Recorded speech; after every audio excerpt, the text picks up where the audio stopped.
Workshop organization is really important, especially in a really small shop like mine.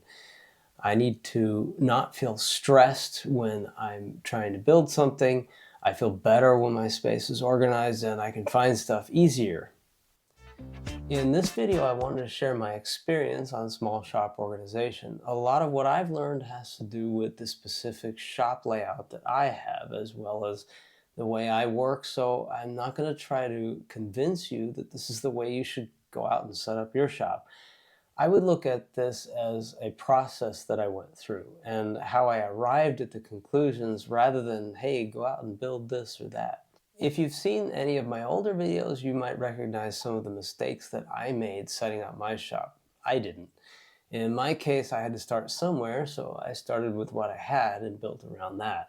My shop is about 4 meters by 4 meters, 16 square meters or 170 square feet. It's not big. And I had these two cabinets that were already here when I moved in. I love the storage.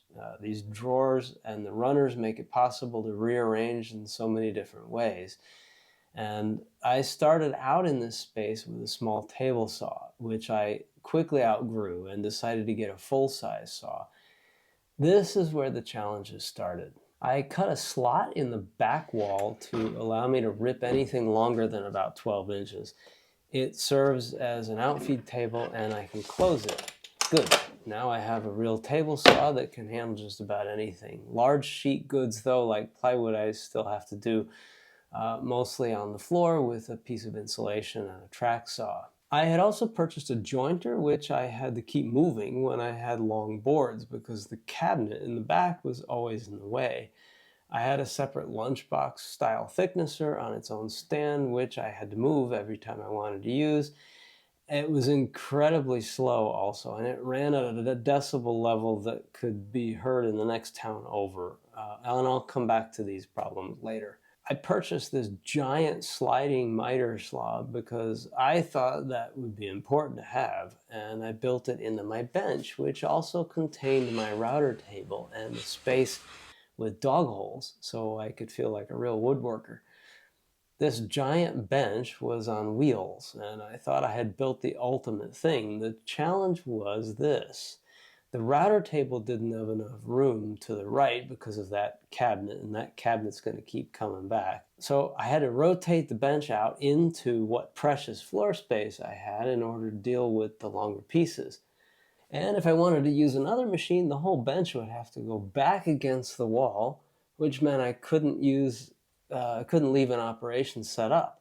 In addition, I used that chop saw maybe once every 3 months for cuts that were straight, not mitered.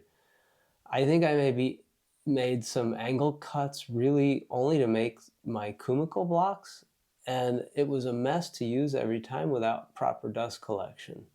And now let's talk about using hand tools. I like to cut dovetails by hand as well as make kumiko and use a shooting board. Sometimes all of those things all at the same time during a project. With this very tiny section on the end for holding work down, it was always a painful process, and I could never really hold things down properly. Forget about hand planing a longer board. I would spend more time trying to figure out how to hold something to the bench than the actual work I needed to do. I was really at my limit with frustration, which can kill a hobby like woodworking. I needed to do something. I had to come up with a plan. A table saw and a jointer need at least 2 meters on either side of the cutting surface, and more if possible, and they should remain stationary as much as possible in order to accomplish this. You shouldn't need to move things around in order to get that extra length. These are big machines that take up a lot of space, so I had to find a more permanent home or solution for them. Number two, building everything into a large bench on wheels is a really bad idea in a small workshop, at least in my case.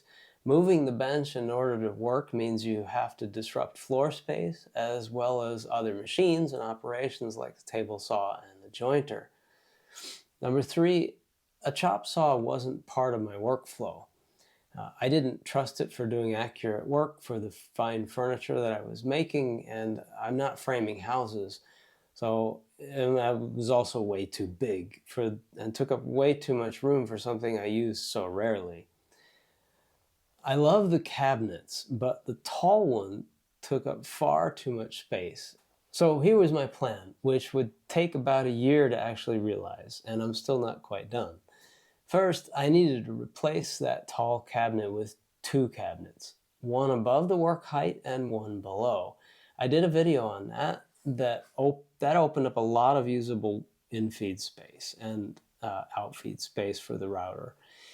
Next, I needed to replace my bench with a dedicated woodworking bench. Building a Benchcrafted split top Roubo bench is no small undertaking, and also not very good on the bank account.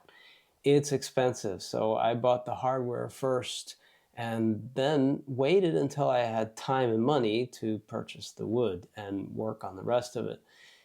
I got the base done first, and I produced a video on that. Although it's a little bit short, I didn't include everything because there's a lot of videos out there about how to make a Roubo split top workbench. The two main laminates for the top require a lot of wood and hence a lot of milling. The milling probably took me a good couple of days until I was ready to start laminating some of the pieces together. And once you get the laminates all glued up, each of these laminates are somewhere around 40 or 50 kilos. It's pretty heavy to get around in your shop, and I have a really small shop, so it's pretty difficult, as you can see, just getting this thing back into the shop from the garage to work on it a bit more was pretty difficult. There's a ton of really fun joints to cut though on the split top Roubo, like cutting the tenon for the end cap here, or the houndstooth dovetail that you need to cut in. You don't have to do a houndstooth, you can just do a normal dovetail on this. There's other ways to put it together. I decided to do it this way because I thought it looks really nice. It was quite difficult and took quite a bit of time to get down through all of that end grain.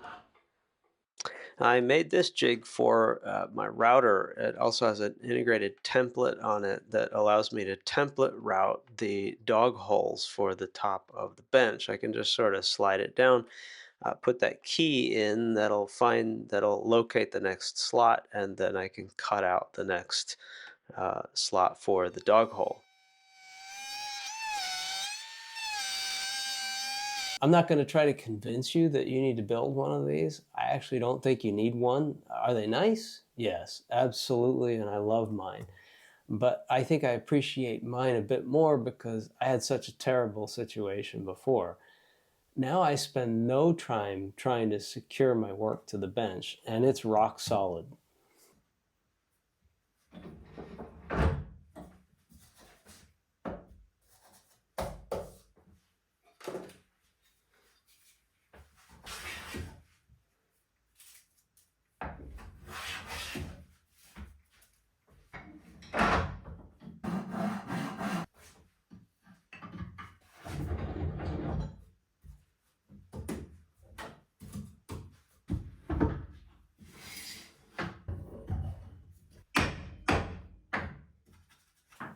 I think you could get away with a simple bench with inexpensive lumber as long as you have a front vise and an end vise, and at least some round dog holes. I learned a lot building mine, and I'm glad I did it. I think that's a good reason to build one.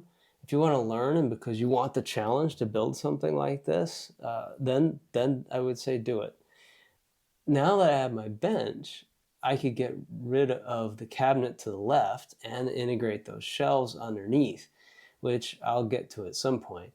As for the router table, I was able to save the one I had by just chopping off the end of my bench and adding some wheels to what was left. I'll rebuild that at some point properly, but now it works okay and it doesn't take up so much room.